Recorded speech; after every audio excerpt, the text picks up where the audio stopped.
Hello dear students, అందరికీ నమస్కారం. Welcome to our channel. Right dear students, మన సిలబస్లో భాగంగా మనం ఈ క్లాస్లో ఈ వీడియోలో మనం ఏం నేర్చుకుంటాం అంటే కణం అని చెప్పి అంటారు, దాన్నే సెల్ అంటారు.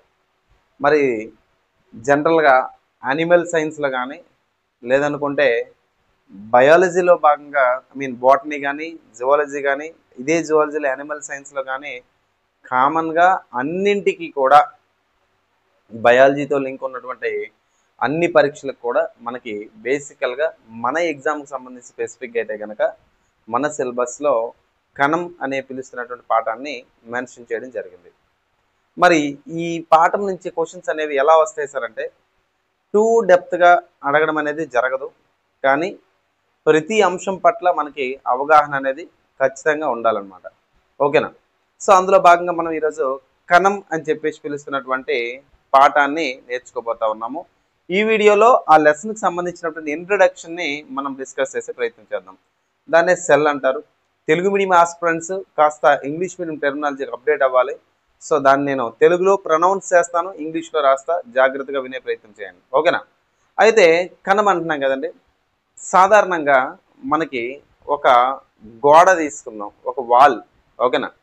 ఒక వాల్ తీసుకున్నట్టయితే చూడండి, ఏదైనా ఒక గోడ మనం తీసుకుంటే ఈ గోడ లోపల మనకి ఇటుకలు అనేవి పేర్చుంటాయి, అవునా కదా? గోడ లోపల ఇటుకలు అనేవి పేర్చుంటాయి అన్నమాట. ఇలా ఇటుకలు అనేటివి ఏవైతే ఉన్నాయో పేర్చబడి మనకు ఉన్నాయన్నమాట. దేనికండి? ఒక పర్టికులర్ ఆకారాన్ని ఇవ్వడానికి ఇటుకలు అనేవి పేర్చబడి ఉంటాయి. దాన్ని బ్రిక్స్ అంటారు. ఈ బ్రిక్స్ అనేవి సపోర్ట్ ఇస్తాయి, వాల్ అనేది తయారవడానికి కావాల్సినటువంటి సపోర్ట్ని, స్ట్రక్చర్ని ఇవ్వగలుగుతాయి అన్నమాట. అయితే ఈ గోడ అనేది ఒక నాన్ లివింగ్, అంటే నిర్జీవది, అంటే నిర్జీవం, అంటే ప్రాణంతో లేనివి. మరి లైక్ వైజ్ అదే విధంగా ప్రాణంతో ఉన్నటువంటి లేదా జీవంతో ఉన్నటువంటి లేదా లైఫ్తో ఉన్నటువంటి ఆర్గానిజమ్స్ కానీ లేదా మొక్కలు కానీ ప్లాంట్స్ కానీ ఏవైతే ఉన్నాయో ఇవన్నీ కూడా ఎలా తయారవుతాయి అనే దానికి మనం సమాధానం తీసుకొని రావాలి. అయితే లివింగ్ ఆబ్జెక్ట్స్ ఏవైతే ఉన్నాయో, ఓకేనమ్మా? సో లివింగ్ ఆబ్జెక్ట్స్ అనేటివి ఏవైతే ఉన్నాయో ఈ లివింగ్ ఆబ్జెక్ట్స్ అన్నీ కూడా దేంతో తయారవుతాయి అంటే సెల్తో తయారవుతాయి. దేంతో తయారవుతాయండి? సెల్తో తయారవుతాయి. ఈ సెల్ అనేదాన్ని తెలుగులో మనం కణం అని చెప్పి మనం పిలుస్తాం. ఏమని పిలుస్తామండి? కణం అని చెప్పి పిలుస్తాం. మన సిలబస్లో ఉంది, జాగ్రత్తగా వినాలి. ఓకేనా? సెల్ అని చెప్పేసి మనం పిలుస్తాం. సెల్ అంటే ఏంటి సార్ అంటే బేసికల్గా ఇది కంటికి కనిపించదు, కానీ జీవులు అంటే living organisms like animals and plants or else the micro organisms ఏవైతే ఉన్నాయో ఇవన్నీ కూడా దేనితో తయారవుతాయి? బేసిక్ యూనిట్ ఏంటి అంటే సెల్ అని చెప్పి మనం చెప్పాలి. ఏంటండి? సెల్ అనాలి. సో బేసిక్ యూనిట్ అన్నాం. అదేవిధంగా ఇది నిర్మాణం, ఒక స్ట్రక్చర్ని ఇవ్వడం జరుగుతుంది, అందుకే స్ట్రక్చరల్ అంటాము. అదేవిధంగా ఫంక్షనల్ యూనిట్ ఏంటండి? అదేవిధంగా ఫంక్షనల్ యూనిట్ అంటే క్రియాత్మకమైనటువంటి ప్రమాణం మరియు నిర్మాణాత్మకమైనటువంటి ప్రమాణం. ఏంటి సార్ అంటే ఈ కణం. ఏంటండి? కణం. మరి దీన్ని ఒకసారి దీని బ్యాక్గ్రౌండ్ మనం తెలుసుకునే ప్రయత్నం చేద్దామండి. ఓకేనా? మరి సెల్ అని పిలుస్తూ ఉన్నాం కదండి, మనకి 1665వ సంవత్సరంలో, ఓకేనా, 1665వ సంవత్సరంలో రాబర్ట్ హుక్ అని పిలుస్తున్నటువంటి ఒక శాస్త్రవేత్త ఉన్నారండి. ఎవరండి? రాబర్ట్ హుక్ అని పిలువబడుతున్నటువంటి ఒక శాస్త్రవేత్త ఉన్నారు. ఈ రాబర్ట్ హుక్ అని పిలుస్తున్నటువంటి సైంటిస్ట్ ఏం చేస్తాడంటే మనకి ఓక్ అనే పిలుస్తున్నటువంటి ఒక చెట్టు ఉంటుందండి, ఓక్ ట్రీ లేదా ఓక్ వృక్షం అంటారు. ఈ ఓక్ వృక్షం యొక్క బెరడు, దాన్ని ఇంగ్లీష్లో బార్క్ అంటారండి. ఏమంటారండి? బార్క్. బెరడు అంటే ఏంటంటే చెట్టు పైన పెచ్చులా ఉంటాయి కదా, వేప చెట్టుకు కానీ లేకపోతే రావి చెట్టుకు కానీ లేకపోతే ఎర్రచందనం చెట్టు కానీ పెచ్చుల్లా ఉంటాయి పైన. ఓకేనా? దాన్ని బెరడు అంటారు లేదా బార్క్ అంటారు. ఈ బార్క్ని తరుగుతారనమాట. తరగగా వచ్చినటువంటి ఆ మెటీరియల్ ఏదైతే ఉందో దాన్నే బెండు అని చెప్పి పిలుస్తారు. ఒక బెరడు నుంచి తీసినటువంటి సబ్స్టెన్స్ బెండు అంటారు. దాన్నే నేను ఇంగ్లీష్లో కార్క్ స్లైస్ అని చెప్పి పిలుస్తాను. ఏమని పిలుస్తానంటే కార్క్ స్లైస్ అంటాను. ఈ బార్క్ లో ఉన్నటువంటి ఒక పదార్థమైన కార్క్ లేదా బెండు అనేది తీసి మైక్రోస్కోప్ లో పెట్టడం జరిగిందండి. ఎక్కడ పెట్టడం జరిగిందండి? మైక్రోస్కోప్లో పెట్టడం జరిగింది. మైక్రోస్కోప్ అంటే తెలుగులో ఏమని పిలుస్తామండి? సూక్ష్మదర్శిని అని చెప్పి మనం పిలుస్తాం. ఏమని పిలుస్తాము? సూక్ష్మదర్శిని లేదా మైక్రోస్కోప్. మైక్రోస్కోప్లో పెట్టి ఇక్కడ ఉన్నటువంటి రాబర్ట్ హుక్ అనే 1665వ సంవత్సరంలో చూశారనమాట. అలా చూడగా ఆ స్ట్రక్చర్ మైక్రోస్కోప్లో పెట్టగా మనకి ఎలా కనబడిందంట? ఇలా మనకి కనబడింది అనమాట. ఈ ఆకారంలో ఇలా కనబడతా ఉంది. ఇది చూడడానికి ఆయన ఎలా దీన్ని కంపేర్ చేసినట్టు ఒక తేనె పట్టులా ఉంది అని చెప్పి కంపేర్ చేశారనమాట. ఏంటంటే తేనె పట్టు, దాన్ని హనీ కోంబ్ అని చెప్పి పిలుస్తాయి. ఏమని పిలుస్తామండి? Honey comb. ఒక తేనె పట్టులా ఉంది అని చెప్పి ఆయన గమనించడం జరిగింది. మరి ఒక తేనె పట్టులా ఉంది అని చెప్పి గమనించారు కదండి. ఎవరు గమనించారు? ఇక్కడ ఉన్నటువంటి రాబర్ట్ హుక్. ఎవరండి? Robert hook. మరి రాబర్ట్ హుక్ అని పిలువబడుతున్నటువంటి శాస్త్రవేత్త తేనె పట్టుల ఈ నిర్మాణం ఉంది అని చెప్పడం జరిగింది కదండి. ఎట్లా అండి? తేనె పట్టుల నిర్మాణం ఉందని చెప్పడం జరిగింది. ఈ తేనె పట్టులా ఉన్నటువంటి నిర్మాణంలో చిన్న చిన్న గదుల్లా ఉన్నాయన్నమాట. స్మాల్ కంపార్ట్మెంట్స్, చిన్న చిన్న గదుల్లా ఉన్నాయి. ఆ చిన్న చిన్న గదులు అనేటివి ఏవైతే ఉన్నాయో ఆ గదులనే మనోడు ఏం చేశాడంటే సెల్ అని చెప్పి పేరు పెట్టాడు. ఏం పేరు పెట్టాడండి? సెల్ అని పేరు పెట్టడం జరిగింది.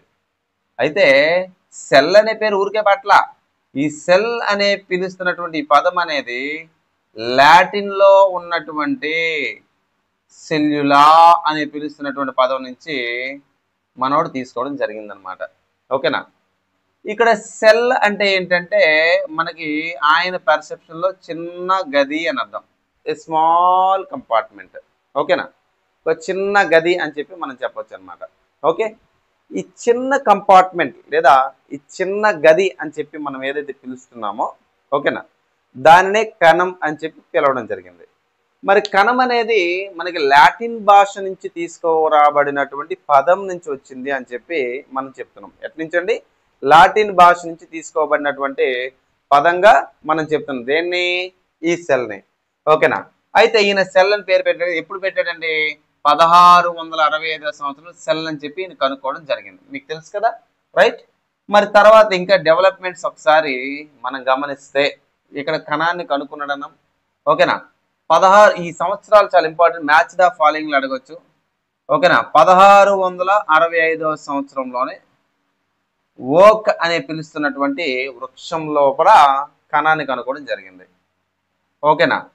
తర్వాత 1674వ సంవత్సరంలో ఆంథోనీ వాన్ లీవెన్ హుక్ అనే పిలుస్తున్నటువంటి శాస్త్రవేత్త. ఆంథోన్ వాన్ లీవెన్ హుక్ అంటారు. ఏమంటారండి? ఆంథోన్ వాన్ లీవెన్ హుక్ అంటారు. ఇక్కడ రాస్తున్నాం చూడండి, ఆంటోన్ వాన్ లీవెన్ హుక్. ఈయన మనకి ఏంటంటే 1674వ సంవత్సరంలోని మొట్టమొదటిసారిగా ఈయన సజీవ కణం కనుక్కున్నాడు. ఏంటో చెప్తా చూడండి. ఏం కనుక్కున్నాడు అంటే సజీవ కణం కనుక్కున్నాడు. సజీవ కణం అంటే లివింగ్ సెల్. సార్ ఇక్కడ మొక్క యొక్క బార్క్ బెరడ్ ఉంది కదండి, ఈ బెరడ్ అనేది ఏదైతుంది, ఇది బేసికల్ గా ఒక నాన్ లివింగ్ సెల్, నిర్జీవ కణం, ప్రాణంతో లేనటువంటి కణం. ఎందుకు సార్ అంటే అది ఒక బెరడ్ కదా, బెరడ్ లోపల ఎలాంటి వాటర్ కానీ న్యూట్రియంట్స్ కానీ సప్లై అవ్వు, అలా ఉండిపోతాయి అనమాట. అర్థమైందా? సో మొట్టమొదటిసారిగా నాన్ లివింగ్ సెల్ ఎవరు కనుక్కున్నారు సార్ అంటే రాబర్ట్ హుక్. అలా కాకుండా మొట్టమొదటిసారి లివింగ్ సెల్, ప్రాణంతో ఉన్నటువంటి కణాన్ని కనుక్కున్న శాస్త్రవేత్త ఎవరంటే ఆంటోన్ వాన్ లీవెన్ హుక్ 1674వ సంవత్సరంలో. ఈయన ఎక్కడ కనుక్కున్నాడు సార్ అండి సజీవ కణాన్ని? చెరువు నీటిలో. ఓకేనా? చెరువు నీటిలో అంటే పాండ్ వాటర్ లోని ఈయన లివింగ్ సెల్ ని కనుక్కోవడం జరిగింది. పాండ్ వాటర్ లో లివింగ్ సెల్ ఏదండి, దేనిని కనుక్కున్నాడు సార్ అంటే మనోడు ప్రోటోజోవా వర్గానికి చెందినటువంటి జీవులని గుర్తించడం జరిగింది. ఎక్కడండి? చెరువు నీటిలో. మరి ప్రోటోజోవా వర్గానికి చెందినటువంటి జీవులకు ఉదాహరణగా మనం ఒకసారి రాస్తే ఎవరండి? అమీబా. ఎవరండి? అమీబా. అదేవిధంగా పారామీషియం, ఇంకా చాలా ఉన్నాయి, మనం ఇవి ఎగ్జాంపుల్ తీసుకుందాం. అమీబా, పారామీషియం అనే ప్రోటోజోవాకు సంబంధించిన ఎగ్జాంపుల్స్. మరి ప్రోటోజోవా అని పిలిచేటివి ఏవైతే ఎగ్జాంపుల్స్ మనం తీసుకున్నామో, ఈ ప్రోటోజోవాకు సంబంధించినటువంటి జీవులు ఏవైతే ఉన్నాయో all these are single celled organisms. అంటే ఇవన్నీ ఏంటంటే ఏకకణ జీవులు అని చెప్పి మనం పిలవచ్చు. ఏమని పిలవచ్చండి? బాగా ఉందా? ఏకకణ జీవులు అని చెప్పేసి మనం చెప్పొచ్చు అనమాట. ఓకేనా? సో వీటిని యూనిసెల్యులార్ ఆర్గానిజమ్స్. ఏంటండి? యూనిసెల్యులార్ ఆర్గానిజమ్స్ లేదా సింగిల్ బ్లర్ అవట్లేదు కదా. ఓకేనా? యూనిసెల్యులార్ ఆర్గానిజం లేదా సింగిల్ సెల్డ్ ఆర్గానిజమ్స్ అంటారు. ఏకకణ జీవులు అంటారు. ఓకేనా? అయితే సజీవ కణాన్ని కనుగొన్న శాస్త్రవేత్త, లివింగ్ సెల్ ని కనుగొన్న శాస్త్రవేత్త ఆంటోన్ వాన్ లీవెన్హుక్ 1674 సంవత్సరం, 1665 సంవత్సరంలో కణాన్ని కనుక్కున్నారు. ఓకేనండి, రైట్. తర్వాత మళ్ళీ కొన్ని డెవలప్మెంట్స్ మనం దీనికి సంబంధించి మనం మాట్లాడితే 1839 సంవత్సరంలో రాబర్ట్ బ్రౌన్ అనే పిలుస్తున్నటువంటి వ్యక్తి. ఎవరండి? రాబర్ట్ బ్రౌన్ అనే పిలుస్తున్న వ్యక్తి సెల్ మధ్యలో ఉన్నటువంటి కేంద్రకాన్ని కనుక్కున్నాడండి. ఓకేనా? సో దేని కనుక్కున్నాడండి? సెల్ మధ్యలో ఉన్నటువంటి కేంద్రకాన్ని కనుక్కోవడం జరిగింది. సో దాన్నే న్యూక్లియస్ అంటారు. ఏమంటారండి దాన్ని? న్యూక్లియస్ లేదా కేంద్రకం అని చెప్పేసి మనం పిలుస్తారు. ఓకేనా? సో రాబర్ట్ బ్రౌన్ అనేవాడు కేంద్రకాన్ని కనుక్కున్నాడు 1839 సంవత్సరంలో. ఓకేనా? సో తర్వాత మనకి 1674లో లీవెన్హుక్ అనేవాడు సజీవ కణం కనుక్కున్నాడని తెలుసు. మరి రాబర్ట్ బ్రౌన్ అనేవాడు న్యూక్లియస్ కనుక్కున్నాడని తెలుసు మీకు. ఓకేనా? అండ్ తర్వాత ఇదే 1839లో, ఓకేనా, ఇదే 1839లో మనకి పర్కిన్జే అనే పిలుస్తున్నటువంటి శాస్త్రవేత్త. ఎవరండి? పర్కిన్జే అనే పిలుస్తున్నటువంటి శాస్త్రవేత్త ఎవరైతే ఉన్నారో ఈ శాస్త్రవేత్త కణం లోపల ఉన్నటువంటి పదార్థం, సెల్ లోపల ఉన్నటువంటి పదార్థం ఏదైతే ఉందో, ఓకేనా, అవన్నీ నేను చెప్తా ప్రతిదీ క్లారిటీ ఇవ్వండి. ఓకేనా? కణం లోపల ఉన్నటువంటి పదార్థాలు ఏవైతే ఉన్నాయో ఆ పదార్థాన్ని జీవ పదార్థం అని చెప్పేసి పేరు పెట్టారు. ఏం పేరు పెట్టారండి? జీవ పదార్థం అని చెప్పి పేరు పెట్టారు. దాన్నే ప్రోటోప్లాజం అని చెప్పి పిలుస్తారండి. ఏమని పిలుస్తారండి? ప్రోటోప్లాజం. కణం లోపల ఉన్నటువంటి పదార్థాన్ని ప్రోటోప్లాజం లేదా జీవ పదార్థం అని చెప్పినటువంటి శాస్త్రవేత్త ఎవరంటే పర్కిన్జే. ఓకేనా, రైట్. తర్వాత 1940 సంవత్సరంలో, ఇవన్నీ ఇంపార్టెంట్ ఈ లెసన్ సంబంధించినవి. ఓకేనా? 1940 సంవత్సరంలోనే మనకేంటంటే ఎలక్ట్రాన్ మైక్రోస్కోప్ ని కనుక్కోవడం జరిగింది అనమాట. ఏంటండి? ఎలక్ట్రాన్ మైక్రోస్కోప్ ని కనుక్కోవడం జరిగింది. మరి ఎలక్ట్రాన్ మైక్రోస్కోప్ ని కనుగొన్నటువంటి శాస్త్రవేత్త ఎవరంటే నాల్ మరియు రస్కా అనే పిలుస్తున్నటువంటి శాస్త్రవేత్త. ఎవరండి? నాల్ మరియు రస్కా అనే పిలుస్తున్నటువంటి శాస్త్రవేత్త. మొట్టమొదటిసారిగా ఎలక్ట్రాన్ మైక్రోస్కోప్ ని కనుక్కున్నటువంటి సైంటిస్ట్ ఎవరంటే ఆంటోన్ వాన్ లీవెన్హుక్. ముందు రాశాం కదండి. ఓకేనా? ఆంటోన్ వాన్ లీవెన్హుక్ మొట్టమొదటిసారిగా భూతద్దాలను ఉపయోగించి తయారు చేశాడంట. ఓకేనా? తర్వాత కాంపౌండ్ మైక్రోస్కోప్, సంయుక్త సూక్ష్మదర్శిని అంటారు. ఈ కాంపౌండ్ మైక్రోస్కోప్ ని కనుక్కున్నటువంటి శాస్త్రవేత్త ఎవరు సార్ అంటే జకారియస్ జాన్సన్ అని పిలుస్తున్నటువంటి శాస్త్రవేత్త. ఎవరండి? జకారియస్ జాన్సన్ అని పిలుస్తున్న శాస్త్రవేత్త మొట్టమొదటిసారిగా కాంపౌండ్ మైక్రోస్కోప్ ని కనుక్కోవడం జరిగింది. కాంపౌండ్ మైక్రోస్కోప్ అంటే ఏంటంటే సంయుక్త సూక్ష్మదర్శిని అని చెప్పి పిలుస్తారు. ఏమని పిలుస్తారండి? సంయుక్త సూక్ష్మదర్శిని అని చెప్పి అంటారు. జకారియస్ జాన్సన్ కనుక్కున్నాడు. ఆంటోన్ వాన్ లీవెన్హుక్ మామూలుగా మొదటిసారి మైక్రోస్కోప్ కనుక్కున్నాడు. ఎలక్ట్రాన్ మైక్రోస్కోప్ కనుక్కున్నది అయితే నాల్ మరియు రస్కా కనుక్కోవడం అనేది జరిగింది. ఇక్కడ దాకా అర్థమైంది కదండి. మరి తర్వాత మనకి ఈ కణం గురించి 1850 సంవత్సరంలో, ఒక 1850 రఫ్ గా, ఈ 1850 సంవత్సరంలోనే మనకి రడల్ఫ్ విర్కోవ్ అనే పిలుస్తున్నటువంటి శాస్త్రవేత్త. ఎవరండి? రడల్ఫ్ విర్కోవ్ అనే పిలుస్తున్న శాస్త్రవేత్త ఏంటంటే కణాలు అనబడే, నేను ఇవన్నీ చెప్తా జాగ్రత్తగా, కణాలు అనబడేవి ఏవైతే ఉన్నాయో, సెల్స్ అనబడేవి ఏవైతే ఉన్నాయో, కొత్త సెల్స్ ఎప్పుడు కూడా పాత సెల్స్ నుంచి, పాత కణాల నుంచి తయారవుతాయి అన్నాడు. New cells are always formed from the pre existing cells అని చెప్పినట్టు శాస్త్రవేత్త ఎవరంటే రడల్ఫ్ విర్కో. ఈయన లాటిన్ భాషలో ఆ మాటను చెప్పాడు. ఓమ్నిస్ సెల్యులా ఈ సెల్యులా అని పిలుస్తున్నటువంటి ఒక మాటతో చెప్పాడు అనమాట. అంటే ఏంటంటే పాత కణాల నుంచి కొత్త కణాలు ఏర్పడతాయి అని చెప్పాడు అనమాట. ఎవరో రడల్ఫ్ విర్కోవ్ అనమాట. ఓకేనా? ఈ ఈ సంవత్సరాలు బాగా గుర్తుండాలి, మ్యాచింగ్ రూపంలో మనకు అడిగే అవకాశం ఉంటుందండి. ఓకేనా? అయితే యూనిసెల్యులర్ అన్నాను, అదేవిధంగా మల్టీ సెల్యులర్ అన్నాను. అంటే సార్ ఇక్కడ మరొక మాట, ఇప్పుడు కొన్ని జీవులు అనేది ఏవైతే ఉన్నాయో ఒక కణంతోనే తమ లైఫ్ మొత్తం రన్ చేస్తాయి. దాన్ని ఏకకణ జీవులు లేదా మనం ఏమని పిలుస్తాం, యూనిసెల్యులర్ ఆర్గానిజమ్స్ లేదా దాన్ని ఏమని పిలుస్తామండి, సింగిల్ సెల్డ్ ఆర్గానిజమ్స్ అని చెప్పి మనం పిలుస్తాం. ఏమని పిలుస్తామండి, సింగిల్ సెల్డ్ ఆర్గానిజమ్స్ అని చెప్పి మనం పిలుస్తాం అనమాట. మరి సింగిల్ సెల్డ్ ఆర్గానిజమ్స్ కి ఎగ్జాంపుల్ గా మనం ఎవరెవరిని తీసుకోవచ్చండి, అమీబాని తీసుకోవచ్చు, అదేవిధంగా పారామీషియం తీసుకోవచ్చు, ఏదండి పారామీషియం, అదేవిధంగా క్లమైడోమోనస్ ని తీసుకోవచ్చు. దేన్ని తీసుకోవచ్చు అండి, క్లమైడోమోనస్ ని మనం తీసుకోవచ్చు అనమాట. ఓకేనా? మల్టిపుల్ ఇక్కడ యూనిసెల్యులర్ అయిందిగా, తర్వాత మల్టీ సెల్యులార్ గురించి మనం మాట్లాడుకోవాలి. దేని గురించి మాట్లాడాలండి, మల్టీ సెల్యులార్. మల్టీ సెల్యులార్ అంటే ఏంటంటే బహుకణ జీవులు అని చెప్పి మనం పిలుస్తాం. ఏమని పిలుస్తామండి, బహుకణ జీవులు.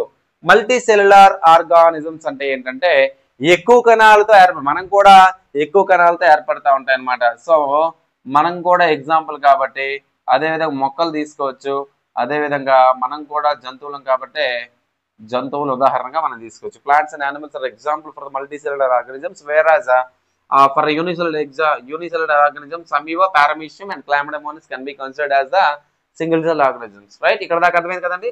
తర్వాత విషయం మాట్లాడదాం. మరి యూనిసెల్యులర్స్ మనకి మల్టీ సెల్యులర్ అంటే ఏంటో తెలిసింది కదండి. 1838వ సంవత్సరం, ఇవన్నీ ఇయర్స్ మనం ముందు రాసేసుకుందాం. ఓకేనా? 1838వ సంవత్సరం మతియాస్ స్లేడెన్ అనే శాస్త్రవేత్త, అదేవిధంగా 1839 సంవత్సరంలోనే స్వాన్ అనే పిలుస్తున్నటువంటి శాస్త్రవేత్త, వీళ్ళిద్దరూ కూడా సెల్ థియరీని కనుక్కున్నారు. ఏం కనుక్కున్నారండి, సెల్ థియరీని కనుక్కున్నారు, అదేవిధంగా డెవలప్ చేశారన్నమాట. దాన్ని కణ సిద్ధాంతం అని చెప్పి మనం పిలుస్తాం. ఏమని పిలుస్తారండి, కణ సిద్ధాంతం. ఈ కణ సిద్ధాంతాన్ని అభివృద్ధి పరిచినటువంటి శాస్త్రవేత్తలు ఎవరంటే స్లేడన్ మరియు స్వాన్ అని చెప్పేసి మనం చెప్పాలి. ఇది బేసిక్స్. మరి కణం అన్నాం కదండి, చాలా ఇంపార్టెంట్. ఈ కణం అనేది ఏదైతే ఉందో, ఒక కణం లేదా సెల్ అనేది ఏదైతే ఉందో దీన్ని మనం రెండు రకాలుగా క్లాసిఫై చేయొచ్చండి. ఒకటోది ఏంటి సార్ అంటే, ఒకటోది వృక్ష కణం అనేది మొదటిది. ఏంటంటే మొదటిది వృక్ష కణం. రెండోది ఏంటండి జంతు కణం. రెండోది ఏంటండి జంతు కణం. ఇక్కడ వృక్ష కణం అంటే ఏంటండి, ప్లాంట్ సెల్ అని చెప్పి మనం చెప్పొచ్చు. జంతు కణం అంటే మనం యానిమల్ సెల్ అని చెప్పి చెప్పొచ్చు. ఓకే, ఇక్కడ దాకా ఓకే. మరి ప్లాంట్ సెల్కి యానిమల్ సెల్కి తేడా ఏంటి సార్, అది బేసిక్. ఈ క్రింది వానిలో వృక్ష కణానికి జంతు కణాల మధ్యలో ఉన్నటువంటి డిఫరెన్స్ గుర్తించండి అంటాడు. సింపుల్ గా మీరు గుర్తుపెట్టుకోండి, కణం అనేది ఏ ఆకారంలో ఒక్కొక్క జీవులో ఒక్కొక్క దగ్గర ఒక్కొక్క ఆకారం ఉంటాయి. నేను ఏదో రఫ్ గా ఒక షేప్ తీసుకున్నాను, రౌండ్ గా ఉన్నటువంటి షేప్ తీసుకున్నాను. ఓకేనా? ఇప్పుడు కణం మధ్యలో ఏముంటదంటే కేంద్రకం ఉంటుంది. ఏముంటదంటే కేంద్రకం. మీకు ఆల్రెడీ ఇక్కడ రాబర్ట్ బ్రౌన్ గురించి చెప్పినప్పుడు చెప్పాను, కేంద్రకం కనుక్కున్నాడు. వాడు కనుక్కున్నది ఏదంటే ఇదే. ఓకే, ఇదేంటండి న్యూక్లియస్ అంటారు. దీన్ని ఏమంటారండి, న్యూక్లియస్ అంటారు. తెలుగులో తీసుకుంటే కేంద్రకం అని చెప్పి అంటారు. ఓకేనా? ఇప్పుడు నేనేమంటానంటే ఇక్కడ వృక్షకణం జంతుకణం అన్నాం కదా, చూడండి వృక్షకణంలో ఏముంటదంటే ఇగోండి కేంద్రకం చుట్టూ కూడా న్యూక్లియస్ చుట్టూ కూడా ఫ్లూయిడ్ ఉంటుంది. దీన్నే మనం సైటోప్లాజం అని చెప్పి పిలుస్తారు. ఏమని పిలుస్తారండి వీటిని, సైటోప్లాజం. సో తెలుగులో తీసుకుంటే దీన్ని కణద్రవ్యం అని చెప్పి మనం పిలుస్తాం. ఏమని పిలుస్తాం, దీన్ని కణద్రవ్యం అని చెప్పి మనం పిలుస్తాం. ఇప్పుడు నేనేమంటానంటే ఈ సైటోప్లాజం పైన ఈ మెంబ్రేన్ ఉంది కదా, ఈ మెంబ్రేన్ యాక్చువల్గా వృక్ష కణాలలోకి వెళ్దాం. వృక్ష కణాలు అంటే ప్లాంట్ సెల్. ఒక వృక్ష కణాలలోకి వెళ్ళేసరికి ఏమవుతుందంటే ఈ ఫస్ట్ మెంబ్రేన్ ఏదైతే దీన్ని సెల్ మెంబ్రేన్ అని అంటారు. ఓకేనా?